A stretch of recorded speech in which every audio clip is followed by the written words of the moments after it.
How's it going, everybody, and welcome back to another Destiny video. In this video, I'd like to continue talking about the hotfix that we received earlier this week, as it really seemed to change a lot of the weapons handlings that we knew and loved. Now, when this hotfix first dropped and I was reading the patch notes, the impression that I got was that all higher rate of fire weapons were going to be nerfed, and all slower rate of fire weapons were going to be buffed. So, going on that, the other day I went ahead and I made a video between auto rifles and pulse rifles, which slower rate of fire version of those weapons I felt would be the best weapons to use after this hotfix dropped. Since then, I've noticed that quite a few people have been using high rate of fire weapons. I've been getting killed by higher rate of fire weapons in the Crucible quite a lot.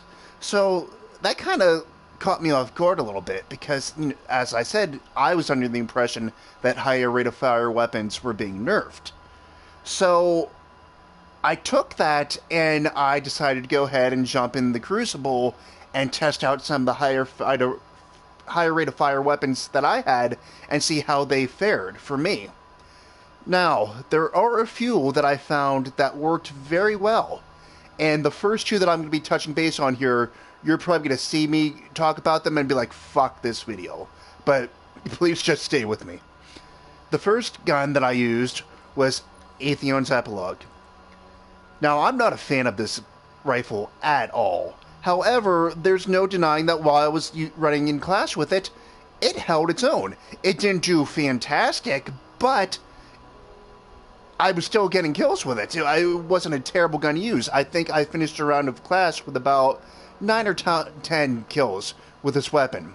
So, for those of you who have this weapon and enjoy using it, because I actually decided to pull this gun out because I saw somebody I was going against using it. I initially wasn't going to use it. So if you like this weapon, it is a competitor right now. You're not going to do as well as other guns, but, if that's your preference, go ahead and use it.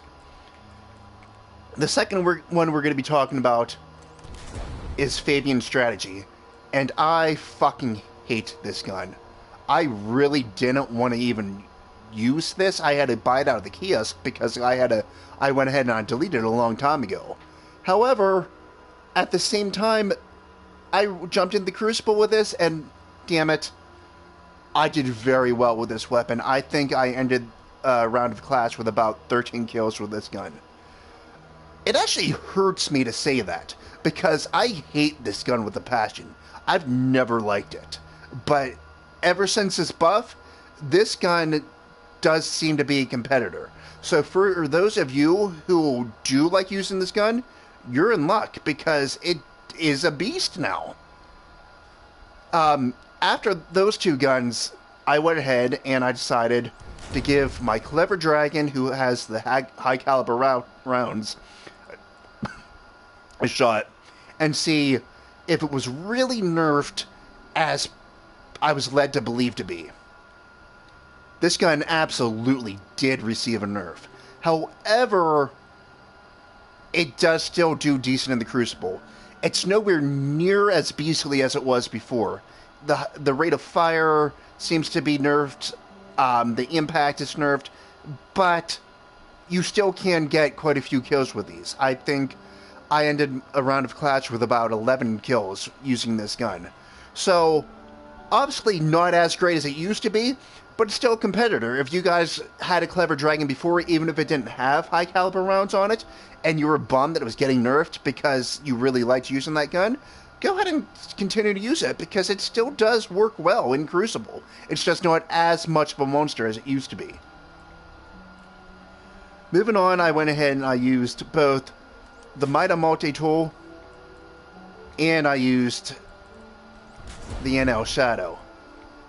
Now, I'm not going to talk about these two guns at the same time because I ended up getting the same score with them anyways. I am not much of a scout rifle guy in Crucible. Scout rifles are my main go-to in PvE, but in PvP, I'm just not great with them, and I'm not entirely sure why. Now, these two scout rifles are higher rate of fire weapons, and for somebody who, doesn't fare well using scout rifles in PvP matches. I still did decent with these two weapons. Both matches, I think I ended the round with about 10 kills. So, they're decent. I get killed a lot by other people using the mine. So if you're good with that weapon, you could probably wreck pretty hard.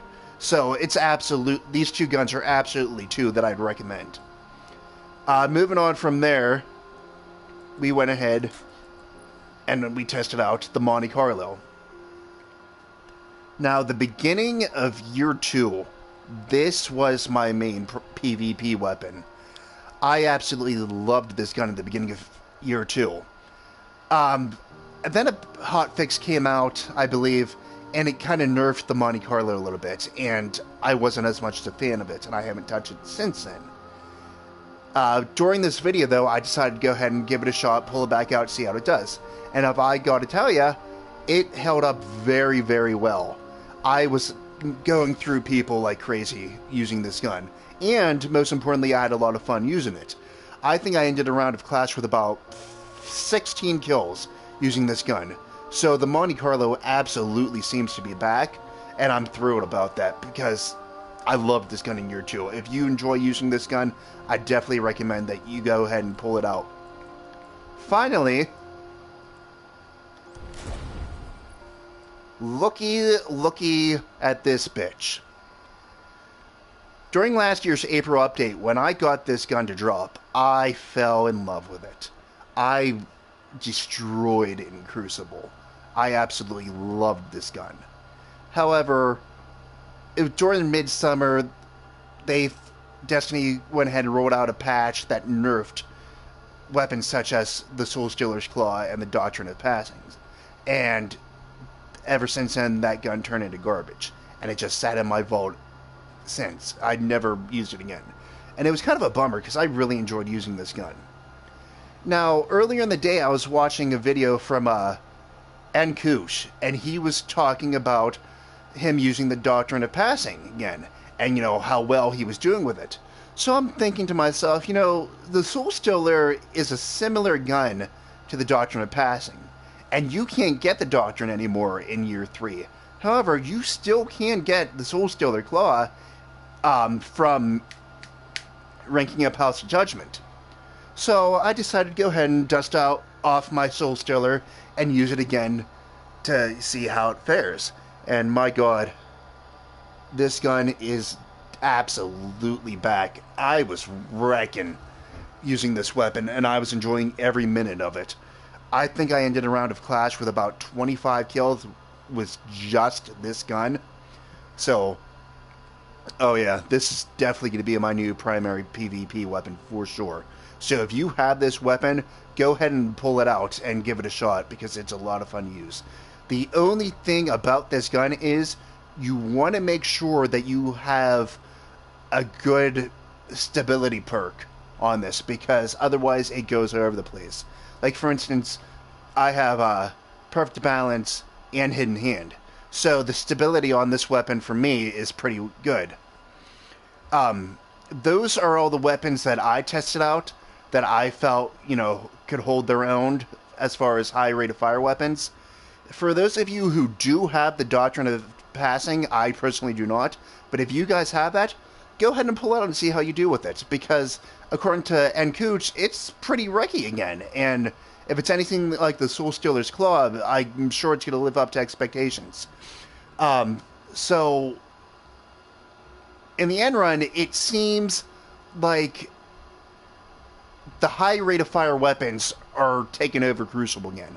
I initially thought that it was going to be slow rate of fire weapons that were going to be running the game, but that doesn't seem to be the case.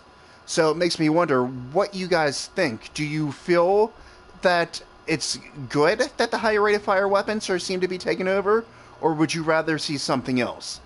Let me know. Thank you for watching.